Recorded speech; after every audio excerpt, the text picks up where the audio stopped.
Ayan na po yung ating munggo, mga ka-twinbell. Nagluto po ako ng munggo para lang sa akin.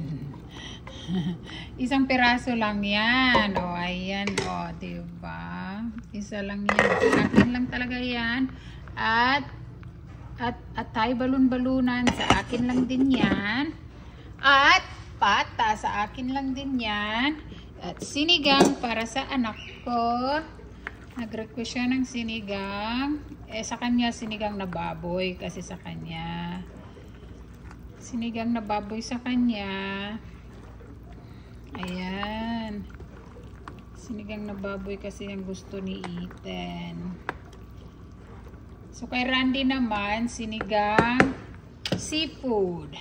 Merong oyster, merong shrimp. Yan, piprituhin ko yan. Pinalambutan ko lang muna. Tsaka piprituhin ko rin to. Mamaya, i-video ko ang kay Randy na sinigang na hipon. Okay? Ang dami kong niluto. 6 na putahe ang niluto ko ngayong gabi for dinner. So, ayan. Ito, okay na siguro to. Medyo matigas pa yung karne, pero okay na to, kaya matigas. May ngipin naman ako. So ito, palalamigin ko, patayin na natin. Palalamigin ko yan, ilalagay ko yan sa freezer muna. After maglamig ng konti. Diyan lang muna siya. Ilalagay ko siya sa freezer para pag pinirito ko malutong.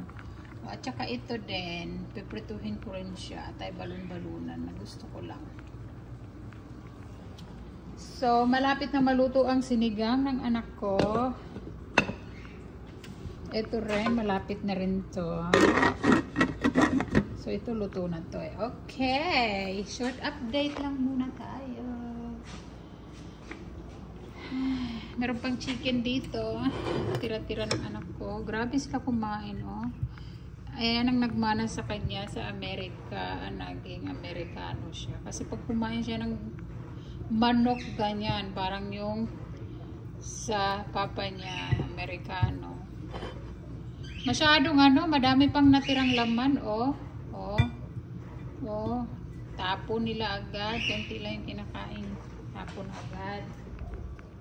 Pero ako, tinatanggal ko talaga yung laman. Walang naiiwan.